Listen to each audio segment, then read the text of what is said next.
Thanks a lot for You're your welcome. time. No problem. Thanks for talking to us. Let's start with this tour. You'll be touring the country, meeting people, visiting orphanages, giving your time, also your money to renovate schools. Why is that important for you, Adebayo? Listen, you know better than I do. I was born in Africa, grew up in Africa, and we knew the majority of African countries are poor. So you got more poor people than the richest people, or those people are living a normal life. So for me, it's just important for me to be a change, to make impact on lives, to give them motivation, to show them the way. So for me, I decided this time around to go around the 5 regions. Unfortunately, it was quite difficult to do, so we went through 4 regions, which is we went through Kara, Sokore, then we come to Palime, we went to Aneho, then we finish it up we wrap it in Lome. It was a bit beautiful tour, so I will have to see all this orphanage. I'm not orphans, don't get me wrong, but I think it's important to show them love, to show them that we care for them, to show them that even if their parents are not there, we will be there to help them to achieve their dream. We will be there to help them being positive in life. So I think that's what I want to change. And I can see whenever I entered, walk through the door of any orphanage, the child is that's the best feeling ever. You see these children, the way they're happy, and I'm sure that that kind of laughter they got on their face is not, they don't laugh like that every day. You can just tell it's real. For them, it's like a dream come true, meeting one of the person that they love. And the thing that they don't understand as well is for me as well, I am more happier than them. Because for me, it's just beautiful to meet all these kids and just to show them love. And whatever they're saying is real.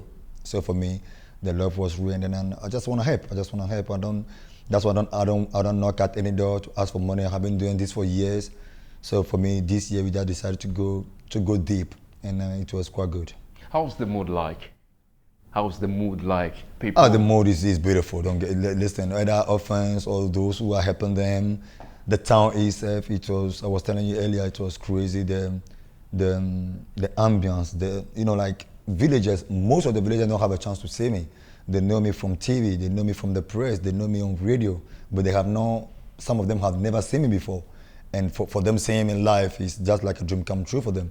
And for me, I'm happy to be in a village as well. And because as I always said in all of my interview, I was born on the road, and I didn't have a childhood with a golden spoon in my mouth.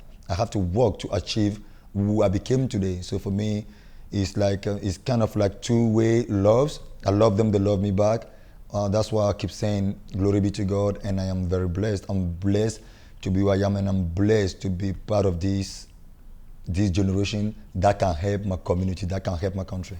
And about the renovating the school, what is important for you, Adebayo? It's really important for me because, don't get me wrong, I actually studied in across the border because I was born in Kojijakope. I studied in Aflau, and I renovated that school in Ghana, and I renovated that school long time ago in Ghana in Aflau. And this school is the school where all my life came from. All my best friends, my childhood friends, my wife, they all come from that school. So for me, and it is in my area. I was born in Kojijakope, and this lycée, this college is in that area. So for me, I went there and I call my people because as you may know, we work with a team. I called them and I asked them that I will be going to the area to see what's going on, and I see the school again. I'm like, oh wow, bring all the good memory back. And I'm like, for this school bringing me my good memory back, what I'm going to do is renovate it and make it a proper school. Make it maybe not the London standard or Paris standard, but I will do everything to make it closer. Very nice. They will get everything they want. I will go to Europe, go and fight to get them computers. I want them to be able to study properly, like to get the chance to be somebody tomorrow. Now, when you are 25, you finish college, now you have not even have an email address. I want them to be able to go on the internet, to type, to be able to know about informatics. So for me, that's my newest project for the school. But the first one, you have to start from somewhere. That's why I start from renovating it. So everyone is happy and I'm happy. And you also been involved in cleaning up the beach, and the members of the public, just we can see them keeping the litter together with you. How was it? What is important for you to do that also? Because it's about environment. Yeah, you know, it's as I said again, I was born in Kojakopet, and that beach, I can say I was born on that beach. I nearly died one day on that beach because I jump in the sea without knowing how to swim, and I came back, and but the love I got for that beach is insane. And as I said earlier on, I have a chance to go to Miami on the beach, South Beach. I have a chance to go to Marbella. I went to Ibiza. I went to a lot of nicest places. So the beaches are clean and nice, and it's beautiful. And those one, I'm like, hold on, I have one of the beautiful beaches in my country, in my home, in my house. Why shouldn't I not clean it? And I talked to one of my team, one of the foundation members, and we decided to clean it up. And trust me, it was a hard one, but we have to clean, because at the end of the day, that's what I keep telling everyone. We should stop saying the government, the president. We, the citizen, we have to do it first. We have to be our own leader. You have to clean your house for you to be thinking about somebody cleaning the outside for you. So we cannot just sit down here and be asking French people, American people, British people to come and clean our beach for us. It's our own beach. We will stay here. They will come and go. We will die here. We were born here. So for me, it's very important to make an impact. So I show them the way, and hopefully they'll be doing it. But even if they don't do it, if I come back again, maybe in December or in June next year, I'm definitely going to go on the beach again and clean it again, because it's my beach, and I want my environment to be clean. I want my environment to be safe. People get dying in Africa very young, and you know Africa better than I do. We keep saying this guy is this, but at the end of the day, the environment is not clean. We that are there playing football, we that are there, that are loved by our people, we have to lead by example. We have to tell them they should clean the environment, because we used to those kind of environment in our respective clubs. Like, because now I'm in Turkey, I see how clean Istanbul is, and I want my country, I want my Lome to be as clean as Europe as well. It's not going to be a one-day job, but we have to start from somewhere, and we start last week, Wednesday, so hopefully we will continue. Let's talk now about football. I know your whole life is about football. You're not enjoying a new life with this Turkish side, Bashar Sheyi. How was it like for you? Listen, I have something in my head which is very true, which is good, is I'm a guy that never give up. I was born with nothing. So all what I have today is a bonus for me. I just have to keep going to the last minute, to the last breath. Well, I'm a soldier, and what I always tell people is the last day that I will leave this earth, I have to live happy. For me, the key is how I struggle, how my parents struggle to pay my school fees. And today, I am blessed to pay 150 kids' school fees. For me, nothing better than that. Nothing brings me joy more than that. Football is a game, and I love it, and I have my life back, which is play football again. I went to African Cup of Nations. I don't know whether I play well or not, but one thing I can assure you is I have done my best for my country, and my country recognized that, and they were pleased with that. And when I signed for Basa Shahir, all this country follow me with prayer, follow me with beliefs, and that's why as you can see, I have not been playing for the last 6-7 months before signing with Basa Shahir. But when I signed there, I just feel like one new spirit, one newborn baby. I just wanted to enjoy my life, and knowing that all my country is following me, all my country is behind me, I feel like I'm a superhero, and everything went smooth, and I'm very happy, and I'm very glad to be a footballer, and I'm very glad to still be alive. How is it like, the management, the city, people there, the fans? How is it like compared to, because you played in France, you played in the UK. How is it like to play in Turkey? It's completely different. I have not knew that before going to Turkey. We knew Turkish people, the way they fanatic. We saw European Championship, when Turkish is playing, we see the fans, we see how crazy they can go. But now I realize that it's not craziness, it's love, it's passion. They are passionate about this game. Their passion for this game is actually incredible. So for me being there, I love it, because obviously I got a name before going to Turkey, don't get me wrong, and everyone loves me in Turkey. And for me, I just want to be happy. And In Turkey, what I found beautiful is even if the fans, even if the guy is a die-hard fan of Galatasaray and he sees Adebayor, he's happy to see Adebayor. He loves a footballer. He loves his team, which is normal, but he loves, secondly, he loves footballer. Not like in England, when you play for Arsenal, Tottenham fans hate you. When you play for Man City, Manchester United fans hate you. It's completely the opposite. During the game, they will hate you, which is kind of normal. We are in a war zone. Everyone has to defend his own territory. But when he came to play when we came to like after the game, you went to a restaurant, you out walking with your baby or with your wife or with anybody. The love is real. They will come to you and tell you straight, like in your face, that we support Besiktas or Trabzon or Galatasaray, but we love you.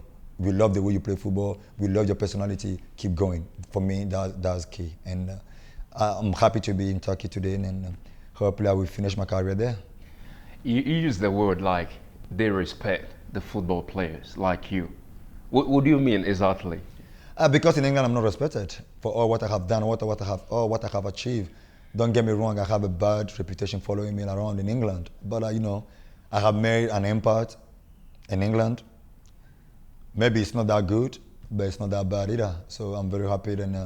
But I know in England, I have a good time and I have a bad time in England, and that is a difficult one. The funny thing is that the people that knew me, either they're on TV or they are journalists, they know the real Adebayor. The people that don't know me, if you don't know me, you don't know me. You will never know me. That's what my conscience always tell me. Emmanuel, your conscience have to be clean. Whatever people say about me, oh yeah, he's a money grabber, I work for money. Don't get me wrong. I have to pay bills. I have to feed all these orphanage. I have to feed all these people. I have to bring money back home.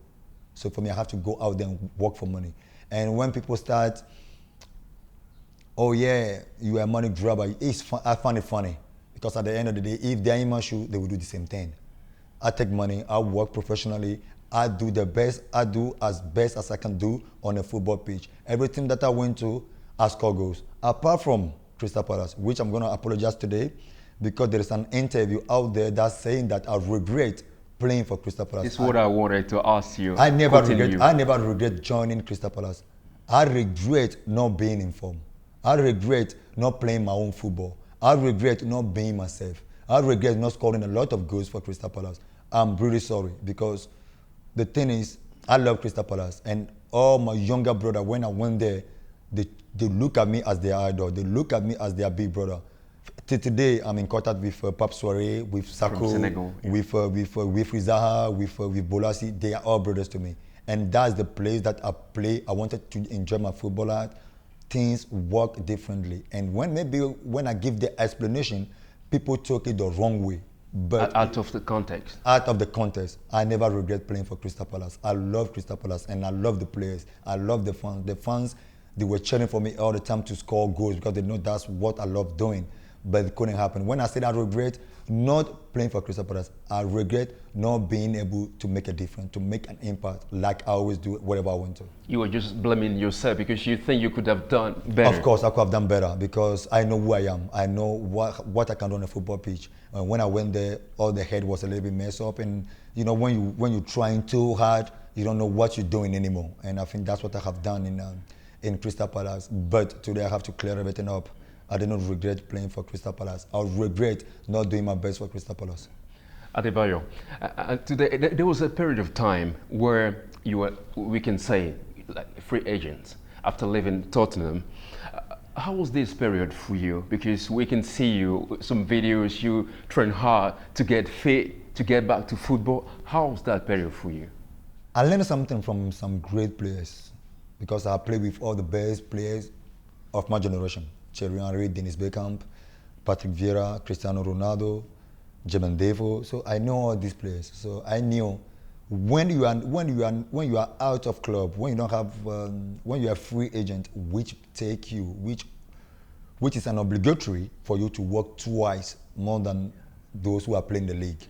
So that's what I was doing because don't get me wrong, it's a very difficult one. It's tough. Wake up all by yourself and train. For the last 15 or 17 years, I was used to train with a team, and suddenly nothing, everything just went blank. Everything is like dark in front of you.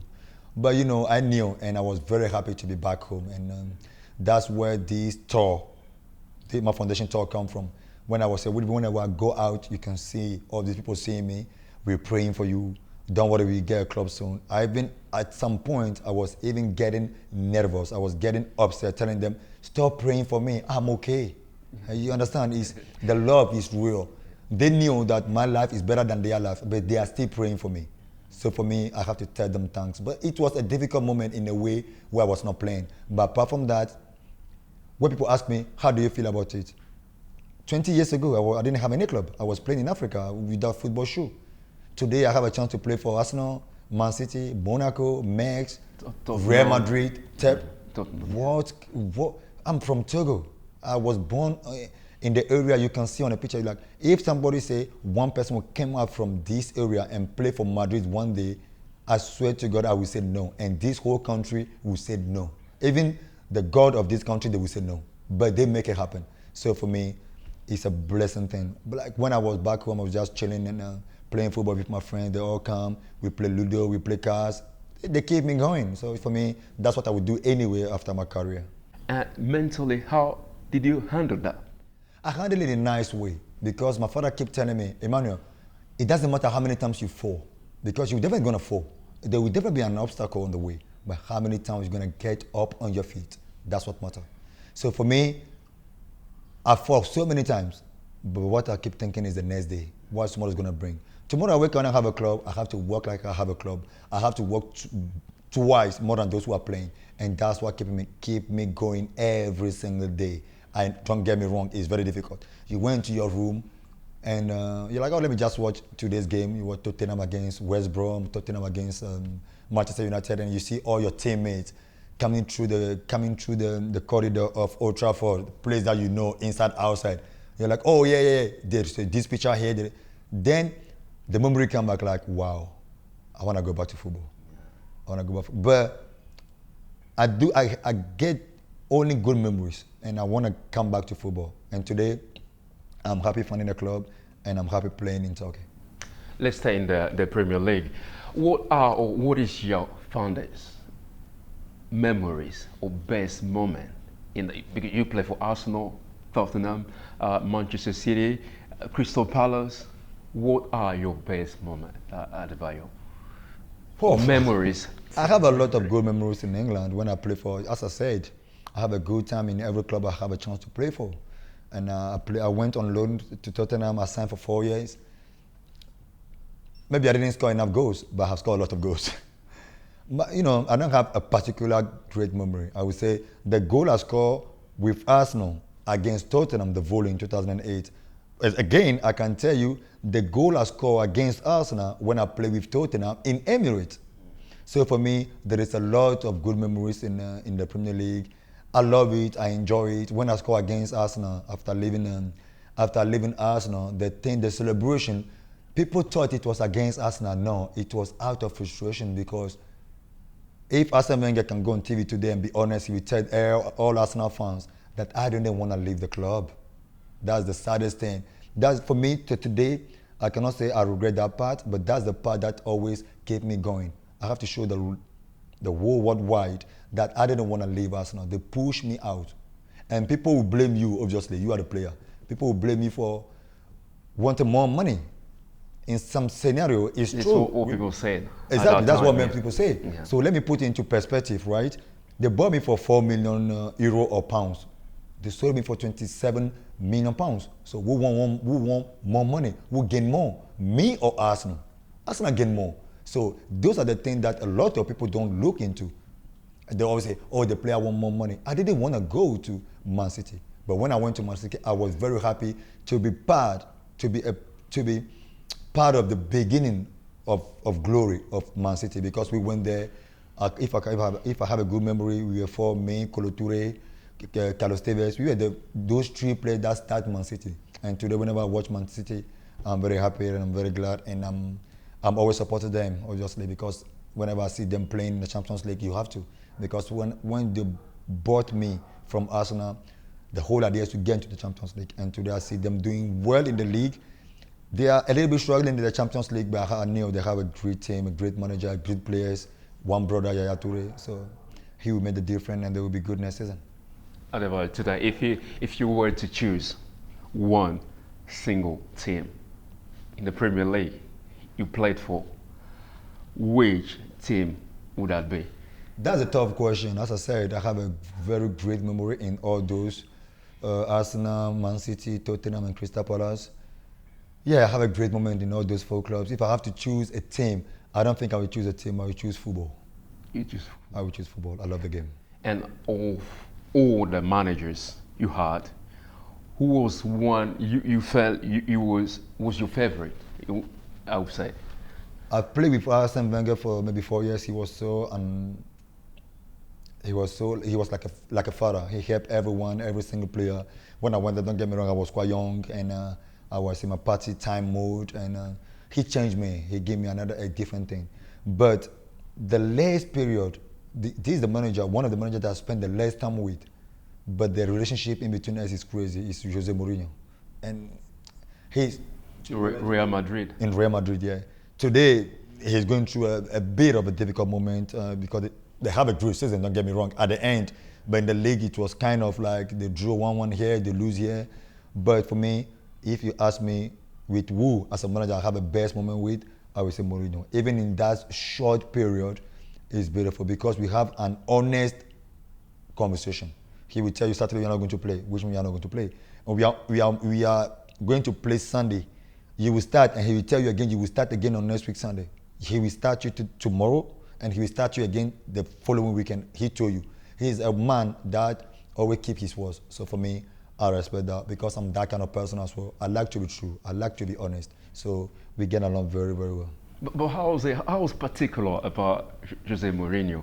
Like, if you have to tell some, little story about to understand more why you like him more than some other managers. He's special because the special one. But I think he's really special because he's one of the only manager I knew in my career that would come into the dressing room first and see how we dress, or he'd be in front of the dressing room. As soon as he came out from the car, you'd be like, he already start laughing at you because of how you dress.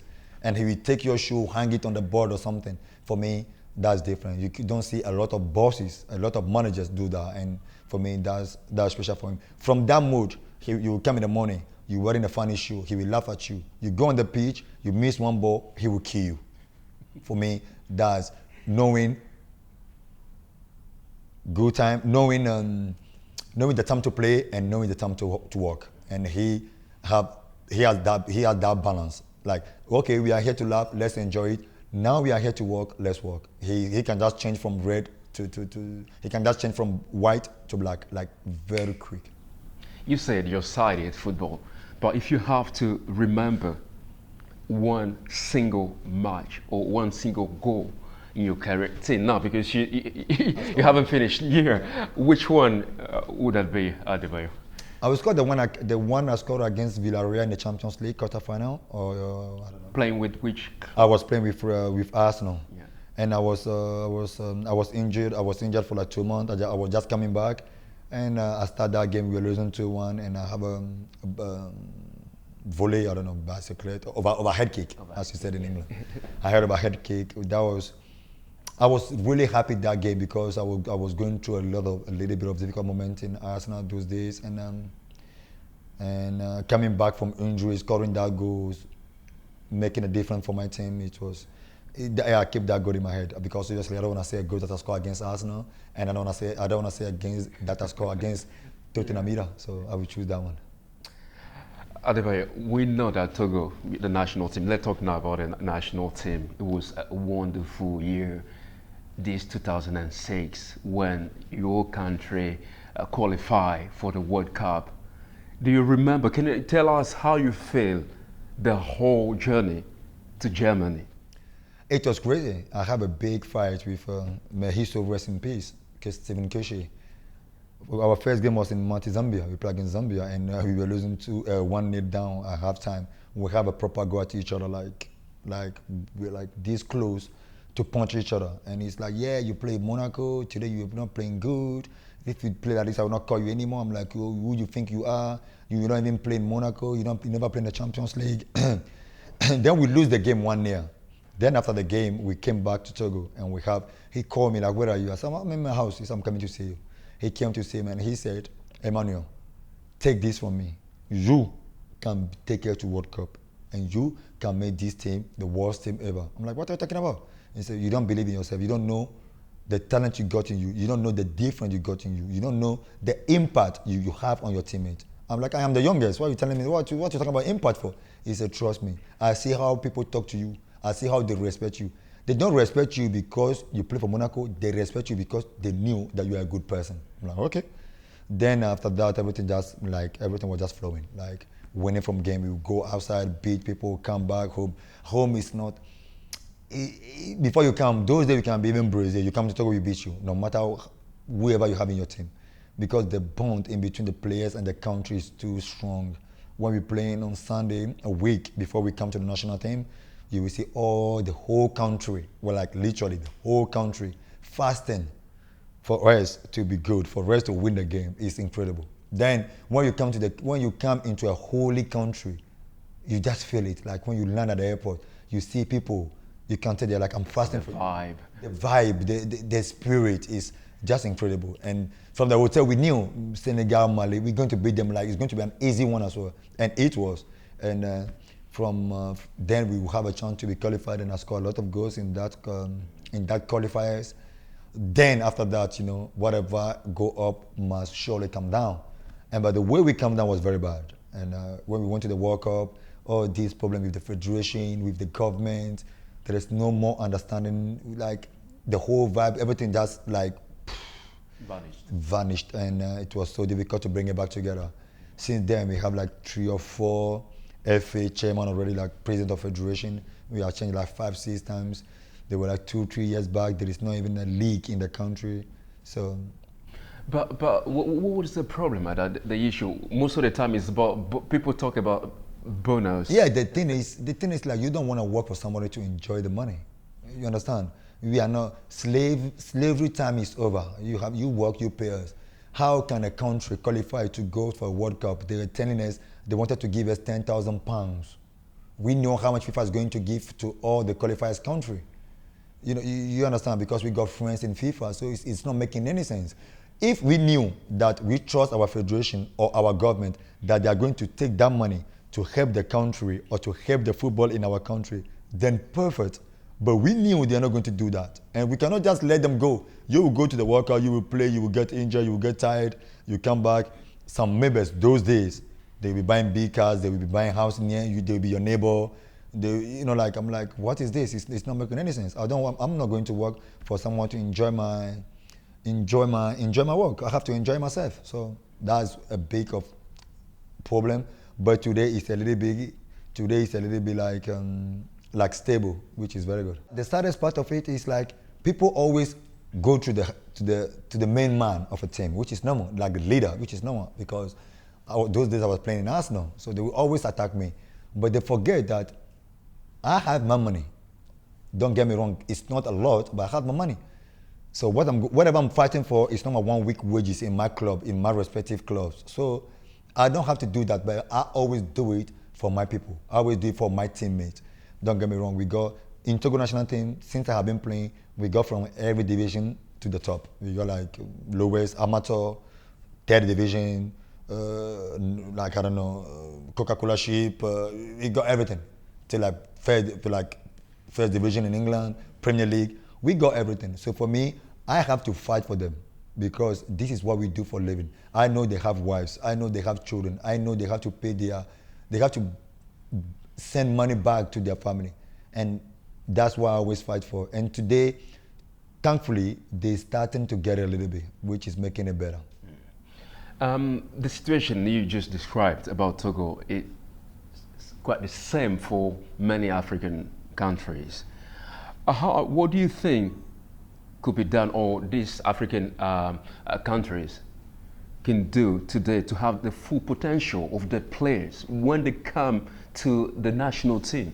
Yeah, but that comes again to bringing old players back, not to be the president of the federation, maybe not to be the minister but to be inside because they knew how to treat players because they were once a player.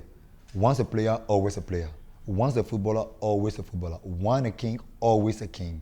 So for me, it's important to bring like Ghana now. I'm quite happy with Ghana because they bring Stephen Keshi back into the national team. He's the director of, I don't know, communication or whatever. But it's Stephen Keshi. He knows how to organize a game. He had a chance to play for Juventus for how many years? So he knew how to organize. He knew how what the players need to be ready to play an important game. And I think we have to do that in Togo as well. We have players like Wajalantam, Olufade Adekambi, Oyawole Jima. Those are the players that give us the youth. When I was young, those are the players I mentioned now give me envy to play football. And today, whenever I look at them, I'm like, wow, I'm a footballer because of you guys. It's insane. So I think it's about time that we look at it in the right angle and bring at least one or two back just to be the coordinator of the team. And they can tell us the hotel to go to. Because, you know, some people, they wear their suit, but they don't have a clue about football. They will just go and put you in a hotel because you guys need to sleep. This is the room, sleep. We don't need that. We need a hotel with a spa. We need a hotel with a room for massage. We need a hotel because we need to get our feet ready. You have to do pedicure, manicure, pedicure to get your feet ready to play football. And these are the when I tell them when I say this in an interview in Togo, who does he think he is? But these are the things we do in our club respectively, and this is how we score goals. So whenever they do that, we score goals and we win games. It's as simple as that. You have now, Togo has now a new coach, Claude Leroy, and it seems that some people are not really happy about him bringing new faces. What do you make of the way Claude Leroy is working and, you know, changing stuff? Don't get me wrong, I'm gonna go straight to the point. Claude Leroy is a great manager, but he has his own character as well. His personality is very, very difficult. If you are 100% professional, you will get along with him. If you are 98% professional, you can never get along with him. He doesn't want to know who you are, where you play, where you have been. He asks you something, do it. That's it. With him, that's it. So I get along very well with him because I like to work hard. So, but the changes he's bringing a lot of new players. At the end of the day, we have to bring new players anyway, sooner or later, because we are going towards the end. So I think, is he doing it a little bit earlier? I don't know. Is it too soon? I don't know. The future will tell us, but I'm very happy some of the youth have been part of this game against Algeria, in Algeria and Blida, and they see what is the difference between playing in a Togo and playing a high level. So I'm quite happy with all what he has been doing. He just wants to be positive. He just wants to bring something new into the country. But you know, we Africans, sometimes we get the thing on the wrong way. We will fight you for a couple of years after we realize that, oh, this guy is actually trying to help. But sometimes it's already too late. But I think they will realize that Claude is trying to build a team for them, not for him. Because if Claude is bringing youth under 16, under 17, the national team, I'm sure himself in 5 years he have to retire. So I think he's trying to help the country. He's trying to make a team. He's trying to leave a big team behind before he will go on retirement or go to another country. Adebayor, I know you like football, and you used to say that football is all your life, but you can't play football all your life as a professional, don't get me wrong. But what is your plan for the future? Are you planning to retire soon from the international football, from a club football? What is the plan ahead for Adebayor? International football, retired, I don't know. But I think even if I quit international football, I will still be working with international football. Whenever they got a game, I'll be buying my own ticket, joining them, being with them, telling them how to prepare, what time to sleep and everything, obviously because of my experience in this country. And then in my club-wise, I don't know, when my back tell me to stop, if I wake up in the morning and my back is paying me, then I realize that this is the time. You have to hang your boot, then I will stop. What am I going to do after that is a good question. But right now I'm a footballer, let me just enjoy it and we will see after. But what I would love to do is simple. I would just love to be in the bush, somewhere in Africa, and help people. And just be their mentor, just talk to them, train with them, teach them the winning mentality. That's what we have to learn in Africa, the winning mentality. No matter how hard it is, you can go through it. What doesn't kill can only make you stronger. And that's what I want to put in. At the moment, that's what I want to put in my Togolese brothers and sisters' head. What doesn't kill you make you stronger. Because we are afraid of dying, but sometimes you have to risk it. You don't die, then you have made it. But you know, we are in Africa. But we know some of former football players have become politicians, businessmen. Are we going to see Anna Adebayor, because you're still famous in the country, a politician one day get involved into politics or a specific business or something like that, or coaching, management? I will be coaching, but for me, I will be coaching for free for my brothers. I'll be coaching that's what I'm saying. I will keep I will just go into an area, into a bush somewhere, just have maybe 50 kids, just treat them, and I know my mentality. If I have 50 kids with me, they have to be professional. They have to be. They don't have a choice. So politician, yeah, have been always involved in politics since I was 18, since I was a real Adebayor. So for me, I will just keep going as I am. Whenever I see something wrong in politics, I will say it, and because I'm not afraid of anyone. Because at the end of the day, be honest and let God judge. So if I see that the country is doing something bad, I will go loud on TV, on radio, and I will say it. And if the country is going good, fine. That's all I want for my country. I think today everyone know what I want for my country. So. Yeah. And let's talk about the academy. You're planning very soon to build an academy to develop football in Togo. Let's talk a little bit about it. Yeah, you know, I'm going towards the end of my career, so I moved into a town called Palime, which is like 65 to 75 kilometers, a little bit more from here. 1 hour 20-minute drive. It's beautiful. It's the mountain. We got waterfalls. It's just beautiful. It's to be honest with you, it's the best. I don't know. I cannot say best part of Togo, but I really love it. And I went there and I bought some land. And what I'm gonna do is I'm gonna build my own house, because the land is very big. I'm gonna build my own land my own house in a small one, and build a whole football academy or a complex on the other land, because I just wanna be neighbor. So I can wake up in the morning, just go on the pitch and train with kids, and come back home, sleep. I don't have to be driving 20, 30 kilometers to go to work. But I'm gonna do it on my own, so I don't need to take any car. I don't need to take any taxi, and I will be there with the kids and spend some quality time with them, eat with them in the night, have lunch with them, have breakfast with them in the morning when they wake up before our first session, and that's my plans. May God put His hand into it to make it happen. Let's talk about that period of your life also, where some family issues were made public. You took to social media to make some issue public. There was kind of controversy. Some people, I wouldn't say all the people, but some people said you shouldn't take some family issues to social media. What do you make of that today? It's a tough one. It's a difficult one. Today, I think I made the right decision to go public, because what I have been through, people will say, yes, you have to keep it for yourself. Yes, I have done everything to stay in Real Madrid, but because of my late brother, I couldn't stay there, because he sent a letter, an official letter from Adebayor's family to the club that they should not keep me. I'm not saying that's why they didn't keep me, but it can be part of it. Even if it's 10%, it's a lot. And he sent an official letter to the club that they should not keep me.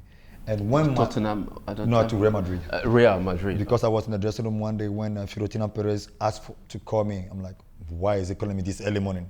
Then I went into the office and he put the letter on the table, and I look at the letter. The first thing that came from my mouth, I thought something would come from my mouth, but the thing actually came from my ear. My eyes. I can see tears. Like, how can my own family write a letter to my club to not keep me? Otherwise, they will, they are like actually threatening Real Madrid that they will go public. They will talk bad about the club and this and that. Obviously, you know Madrid. And that was a difficult moment. And when, those things, you're like, okay, let me keep it inside. It's okay, it's family. So even though it's pain, but at the end of the day, we are blood. We always said, blood is thicker than the water. And when I realized that they go on the radio in Ghana saying all sorts of things, I sacked my mom from my house. I have not buy my mom this. I have never done this to my mom. I can tell you in this interview, we are live on BBC, or we are going to be live, or whether it's direct or not, on BBC. There is no one African player that have done what I have done for my family. If there is someone, we can make the calculation. Because my first years, all my salary was for my family. Till 3, 4, 5 years, my salary was for my family. I will come back with all my money in my bag, drop it in my mother's hand. This is what I brought. Now, if I'm going to a restaurant to eat, I have to ask again my mother money. So for me, it was so difficult to take. But at the end of the day, today everyone is clear. Everyone knows where he stands. I know where I stand. God said it. You don't have to do something for somebody because the person gave you something, but you have to help people. If I'm helping somebody and the person is not happy about me helping him, let me just drop you here and go and help these people. And today a lot of women are happy. A lot of boys are happy. A lot of girls are happy. That's what I want to be. I want to help my family, but they are not allowing me. What is the point of forcing yourself into a war? You know the door is on the right. You just move to the right 2 steps and enter the house. That's what I have done. Today the house, the whole country, everyone have understand.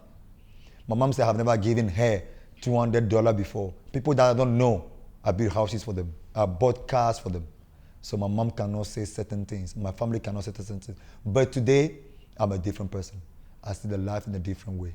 My mother gave me a chance to be where I am today. I can never thank her enough for that. I respect her for being my mom. I respect her being there for me in a difficult moment. But today, I am Adebayor. I have to look after someone as well. Somebody have to wake up one day and say, I thank Mr. Adebayor for being there for me, for being a dad, for being a brother, for being a citizen, for being an African. That's what I stand for. I have to help, no matter what. No, everybody that comes to block my way, I will block you and I will move on. If my daughter, that I love more than anything, wants to block my way, I will just put a full stop on her and I will help another people. That's my assignment on this earth, and I have to complete that before I go. And then, is the issue settled, or is there something to settle the issue? I don't know. I don't talk to my family, but I talk to my friends. So whenever they want to talk to me, I'm available to talk to anyone because I'm a good believer. And we have done things, we have seen things, we have been through things. So the issue is just not mine because for me, they are not helping me to do my job properly. They will never call you to see, are you injured, are you okay? You will play a game, a couple of times I get injured during a game. They will never call you the next day to see if you are okay. Whenever they call you, it's to ask you for something. Care about me, let me care about you too. Don't just care about my finance, don't just care about my account. At the end of the day, you say blood is thicker than water. Why you forget the blood and you're thinking about my account?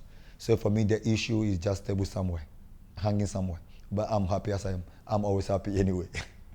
Adebayor, thank you a lot for this interview with the BBC. Thank you for your time. The pleasure is all mine. Thank you a lot. Thank you.